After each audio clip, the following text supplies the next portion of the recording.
Bilen? Ja, faen. Noen av dere lurer på hvorfor jeg har vært borte nå i siste.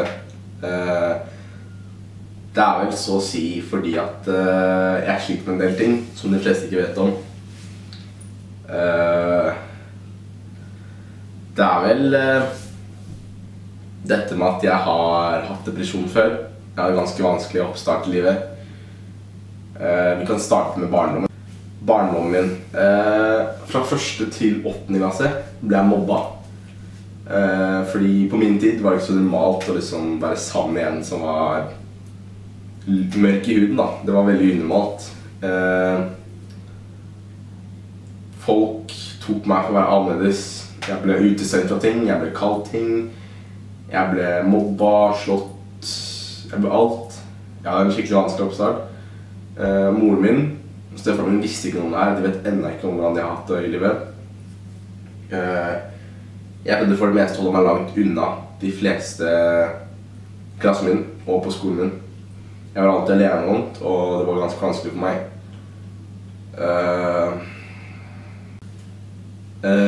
Så til slutt så var det enda jeg begynte å være min bestefar og bestemor. Bestefar ble så å si min aller beste venn. Han var der for meg hele tiden. Han sa at jeg alltid kunne komme på besøk hvis det var noen, kunne snakke med alt og alt. Jeg var hos han hver en sommer før. Jeg hadde fått meg en ny venn, liksom. Det var skikkelig greit, en som faktisk kunne snakke med en ting om. Han fortalte alle noe til mamma og pappa. Han visste at det her var noe jeg ville holde med han, og han respekterte det. Når jeg begynte i slutten av 2. klasse, så ble bestefar syk. Jeg begynte å bli veldig lei meg. En dag så var jeg hos en venn som hadde fått i 8. klasse. Det var den eneste vennen jeg hadde. Jeg var hos han. Så ringer mamma og sier at du må komme unna med en gang. Jeg spurte hva har skjedd. Hun sier bare kom hjem. Jeg kom hjem. Der sitter moren min, stefaren min og søsteren min og gråter. Og mamma klemmer meg og sier til meg at jeg vet at dere to var veldig gode venner og at dere snakker med alt sammen. Og da skjønte jeg det var noen bestefar. Hun sier til meg da at bestefar døde. Han hadde sovnet inn. Jeg husker at jeg gråt i flere timer. Jeg var innelåst på rommet mitt i 3 dager. Ikke noe mat, ikke noe sosialt liv. Alt var bare sykt vanlig og tungt.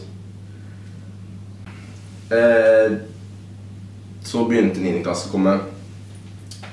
Ting begynte å endre seg når puberteten tok meg. Jeg begynte å bli litt større.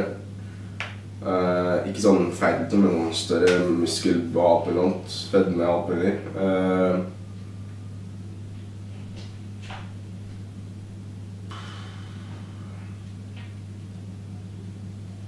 Beklager, ting er bare litt vanskelig å snakke om, men jo. 9. klasse. Ting begynte å endre seg, begynte å få flere venner. Begynte å endelig tro at endelig så passet jeg inn. Folk begynte faktisk å si at vil du være med fest, vil du være med på det og det, og jeg bare, nei altså, fester ikke liksom. Det var veldig snemt i denne. Til slutt så ble jeg mobba igjen. Da ga jeg opp håp. Som dere ser så er det vanskelig for meg å snakke om det liksom. Jeg blir sånn der andpusten, jeg får lyst til å gråte liksom, men jeg prøver helst ikke å være. Ting begynte å ende seg rundt meg. Mamma begynte å jobbe mer. Mamma var liksom den eneste jeg kunne være med da. Søsterne mine var litt mer borte. Så var det slutten av 10. Ting gikk bra der, var rolig. Begynte jeg på videregående. Jeg husker at sommer på videregående så tenkte jeg at kanskje bare skal droppe ut første året. Tenkte jeg at vet du hva, nei, jeg skal ikke skuffe vennene mine i hvert fall. Jeg skal fullføre det her. Ting begynte å bli bra på en eller annen måte. Det begynte liksom å gå oppover, og det gikk ikke ned i det hele tatt. Skolen gikk bra, ingen fravær, alle dukket opp på alt. Trening, jeg fikk venner. Jeg hadde en kompis min som jeg hadde fått. Han var med meg hele veien. Alt gikk bra. Jeg begynte å få meg kjærester. Folk snakker faktisk til meg, og det var... Jeg tenkte liksom at endelig har noen faktisk skjønt hvordan jeg er, og at de ikke bare dømmer meg, liksom. Ting gikk skikkelig bra helt til slutten av året, da jeg fikk så mange rykter på meg. Fordi det at folk snakket til meg, det var som å leve et nytt liv. Jeg tok og utnyttet dette. Jeg trodde jeg var noe jeg ikke var. Jeg lekte noe jeg ikke var, og det ødela alt rundt meg, og det ødela meg selv også, og det angrer jeg så sykt på.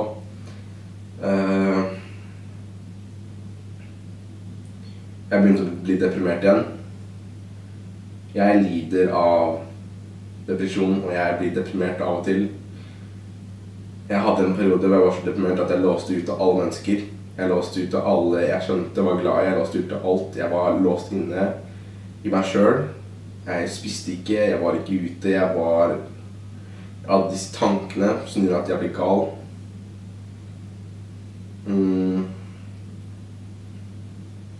Dere lurer nok på nå hvorfor jeg ikke har vlogget de siste par dagene. Det er fordi at ting er ikke vanskelig for meg lenger. Det har begynt å komme tilbake igjen.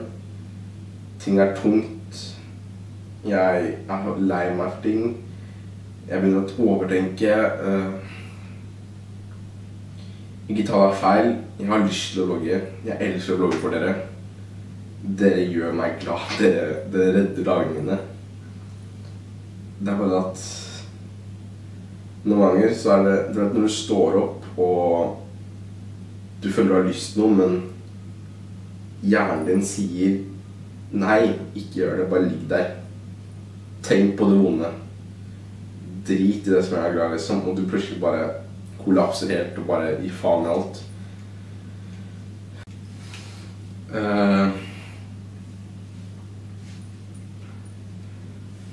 Ting nå er tungt. Det er vanskelig. Krangling, drama, vanskelige situasjoner. Jeg har ikke noe bra liv som de fleste tror jeg har. Jeg har et ganske bra liv, men jeg har ikke noe bedre enn andre. Jeg er ikke noe bedre enn andre. Jeg er ingenting bedre enn noen. Jeg har et liv som er litt alle andres. Jeg har et liv hvor jeg må lide av noe. Jeg har et liv hvor jeg er glad for noe. Jeg har et liv hvor jeg er lei meg for noe. Jeg har et liv hvor jeg smiler for noe. Og det er jeg ganske glad for. Og jeg håper nå at de fleste av dere forstår hvorfor jeg ikke alltid vlogger. Jeg skal ikke slutte å vlogge. Jeg skal slutte å vlogge, men ting er bare veldig vanskelig for meg, og jeg prøver så godt jeg kan å kunne få tid til å vlogge. Men det er ikke alltid jeg bare klarer å reise meg opp og gjøre disse tingene og utføre dem da. Jeg prøver å starte en vloggvideo, men så tenker jeg at så filmer jeg om og om og om igjen. Så ser jeg på meg selv og tenker at nei, æsj, han var stygg liksom, han er sånn... Jeg blir deprimert av det. Jeg klarer ikke å se på meg selv lenger ganger. Og det knuser meg veldig mye. Så ikke tro at jeg ikke vil vlogge. Jeg vil vlogge for dere, men det er vanskelig. Men jeg skal nå prøve å vlogge som jeg kan for dere. Og jeg håper at dere forstår at ikke alt rundt meg er enkelt. Jeg prøver så godt jeg kan på ting. Alt. Men det er bare vanskelig av og til. Så beklager.